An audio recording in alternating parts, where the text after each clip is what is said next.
गजा में मुश्किल से कायम हुई शांति अब दरकने लगी है। सिर्फ एक हफ्ते बाद ही हालात बिगड़ गए। नमस्कार, मैं हूं आशीष त्रिपाठी आपके साथ। रविवार को इजरायल ने गजा को भोजन और दवाइयों की मदद रोक दी और हवाई हमले शुरू कर दिए। वजह, हमास के लड़ाकों ने 2 इजरायली सैनिकों की हत्या कर दी और यह घटना यह बताती है कि युद्ध विराम कितना नाजुक था। संयुक्त अरब अमीरात और सऊदी अरब जैसे देशों ने साफ कह दिया कि जब तक हमास सत्ता में है वो गजा के पुनर्निर्माण के लिए एक भी पैसा नहीं देने वाले हैं। हमास की क्रूरता के चलते गजा के लोगों का भविष्य अभी अंधेरे में ही नजर आ रहा है, लेकिन पूरी जंग फिर शुरू होने की संभावना भी कम है। ट्रंप ने डील पर जो बात कही थी उसके बाद वो बात अब साबित हो रही है। संकट गहरा रहा है और इधर हमास ने ही अपने ही फलस्तीनियों को मारा और अब जो वाइस प्रेसिडेंट जेडी वेंस हैं उन्हें बचाने के लिए गजा जा रहा है। दरअसल ये सब कुछ ट्रंप प्रशासन की मेहनत को चुनौती दिया जा रहा है। इस संकट को एक तरफ से राष्ट्रपति डोनाल्ड ट्रंप की जीत कह सकते हैं। उन्होंने ही ये युद्ध विराम करवाया था। इजरायल के लिए भी ठीक ठाक नतीजे हैं क्योंकि सभी जिंदा बंधकों को वापस किया गया और मिडिल ईस्ट में शायद यही सबसे अच्छा हो सकता है। हमास की राजनीतिक ताकत अभी भी इजरायल से टकराव के बात पर टिकी हुई है, लेकिन इजरायली प्रधानमंत्री बेंजामिन नेतन्याहू की लोकप्रियता बंधक डील से चरम पर है और इसलिए वे हमास के बहकावे में नहीं आएंगे। हमास इतना कमजोर हो चुका है कि इजरायल के लिए कोई बड़ा खतरा नहीं रह गया। अगले कई सालों तक यह समस्या हल की रहेगी। उपराष्ट्रपति जेडी वेंस मंगलवार से गुरुवार तक इजरायल के इलाके के उन दौरों की बात करेंगे जहां पर डील सही से चले और मंगलवार से गुरुवार तक इलाके का दौरा करने के बाद ये डील होने की संभावना है। और हमास अभी इतना दुर्बल है कि गजा पर अपनी पकड़ बनाए रखने के लिए ही उसने दूसरे फलस्तीनी गुटों को कुचला।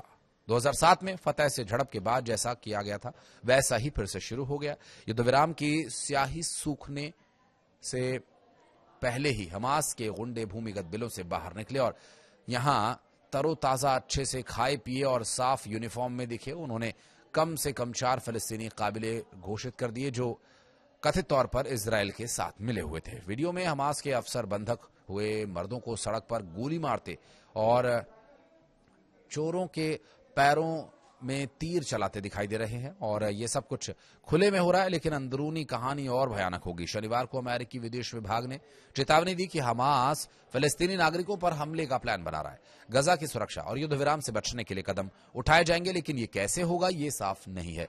तुर्की और कतर जो युद्ध विराम के गारंटर हैं, भविष्य में फलस्तीनी राज्य में हमास की भूमिका क्या देखते हैं?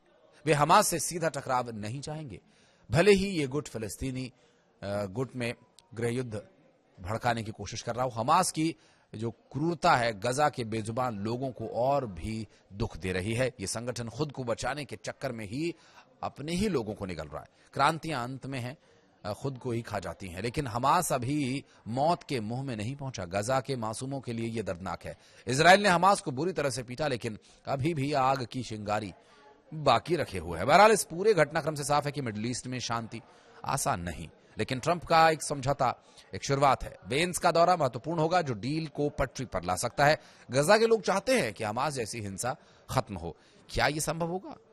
इस पर आपकी क्या प्रतिक्रिया बताइएगा। दरअसल दुनिया हमास की कमजोरी का फायदा उठाने की बात को लेकर हैरत में है और कहना है इस पूरे मामले पर, क्योंकि दुनिया को हमास की कमजोरी का फायदा उठाना चाहिए ताकि असली शांति बने। लेकिन अमेरिकी राष्ट्रपति डोनाल्ड ट्रंप ने हमास को चेतावनी दी कि अगर गजा युद्ध विराम समझौते का पालन नहीं किया गया तो उसका सफाया कर दिया जाएगा। यह गजा के लिए चेतावनी थी। दरअसल ट्रंप की टिप्पणी ऐसे समय में आई जब युद्ध विराम समझौते पर संकट के बादल मंडरा रहे हैं, क्योंकि हमास द्वारा 2 इजरायली सैनिकों की हत्या के बाद तेल अवीव में गजा सहायता की आवाजाही रोकने की धमकी भी आ चुकी है। और इस बीच गजा में युद्ध विराम के लिए ट्रंप के विशेष दूत स्टीव विटकॉफ और जेरेड कुशनर में बेंजामिन नेतन्याहू से मुलाकात की खबर है और दोनों सोमवार को इजरायल पहुंचे।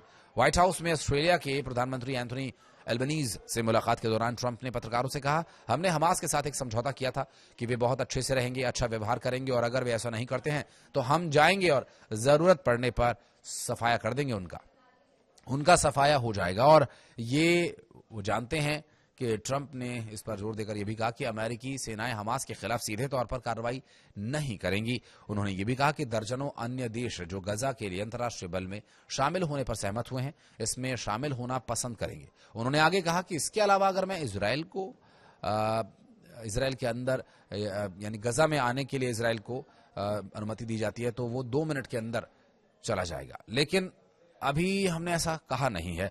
हम उसे थोड़ा और मौका देंगे। उम्मीद है कि हिंसा थोड़ी कम होगी, लेकिन अभी आप जानते हैं कि वे हिंसक हैं और इस दौरान इजरायली सेना ने कहा कि उनके द्वारा युद्ध विराम का क्रियान्वयन शुरू कर दिया गया है। एक आधिकारिक पुष्टि की गई जिसमें सहायता सामग्री सोमवार से फिर से पहुंचाई जाएगी, कहा गया। हालांकि सोमवार को आप दोपहर तक ये स्पष्ट नहीं हो सका था और सहायता पहुंचाने का काम अभी भी शुरू नहीं हुआ है।